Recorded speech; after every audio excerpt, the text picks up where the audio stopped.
Hello people, welcome to my channel Just Talks with Soti. How are you all doing today? In our usual tradition, before we go further, please click subscribe button if you have not clicked it, and yeah, do not forget to share to your friends. Today's topic is who is your guy? Not only me, but okay, no.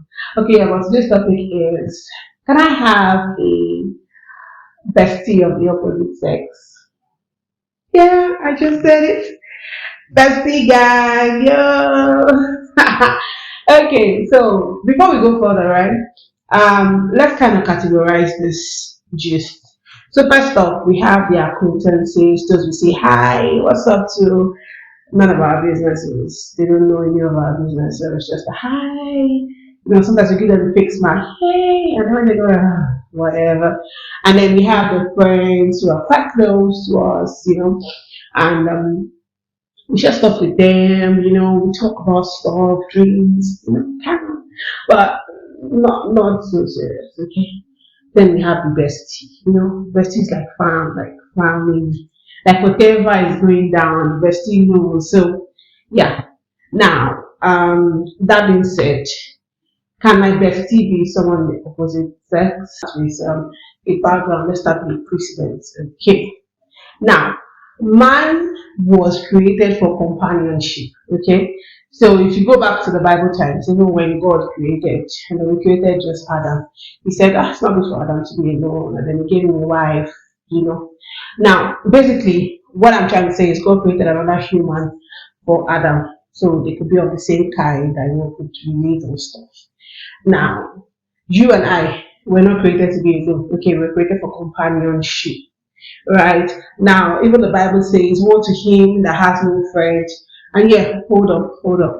Also, woe to him that has too many friends. Okay, you cannot go through life like a lone soldier. Rather, I've heard people say, fake friends, cut them off. Sorry, oh, brother and sister, scissors. But then you cannot go through life alone. Okay. Also, you are not meant for the crowd, so you cannot go with the crowd. And whether you and I like it or not, we still have the people around us are still categorized in different cadres, like I mentioned earlier. Some of them are just our acquaintances, they know none of our business. Some of them are friends, but they don't know so much. Then we have people that are super close to us. So before you want to say, no, everybody doesn't, I tell them what I want them to know.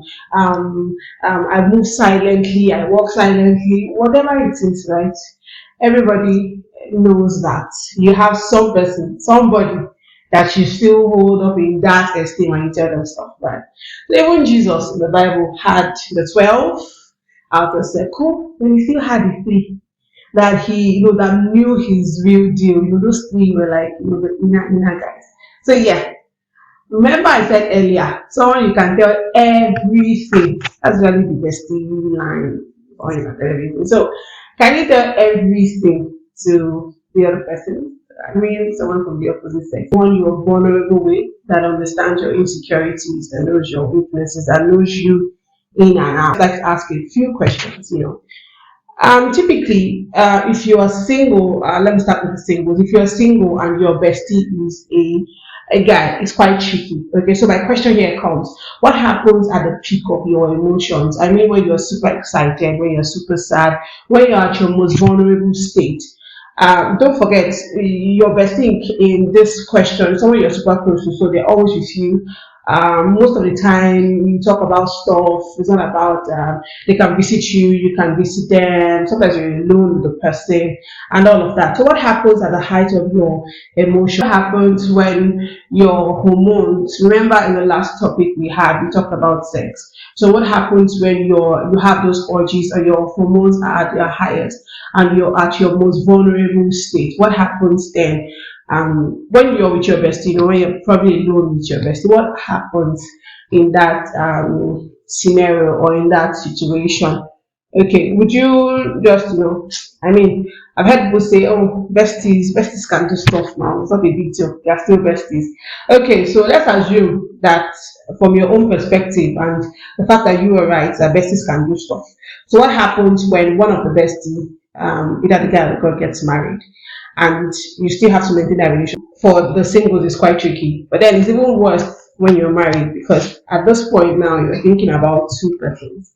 Is your spouse comfortable with you having a bestie, or will your spouse be comfortable about you having a bestie? Will your spouse be comfortable about you telling your bestie all of their secrets? I mean, some of us are very close now to our besties. I'm telling them everything, even in your house, when you're married, your husband did this today, tell your bestie.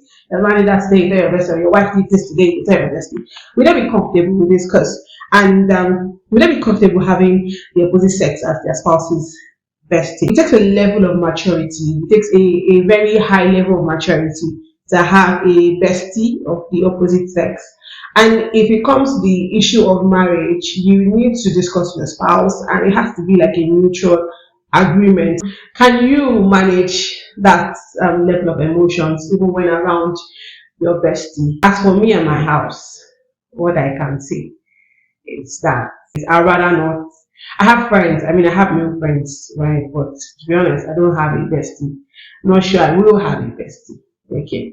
But yeah, I'm cool with my male friends. And of course, as I said earlier, it has to be a lot of maturity. So let me know what you think. Can you have a male bestie or a female bestie? Let me hear what you think. Or let me know what you think in the comment section. Thank you for joining in and have a blessed day ahead.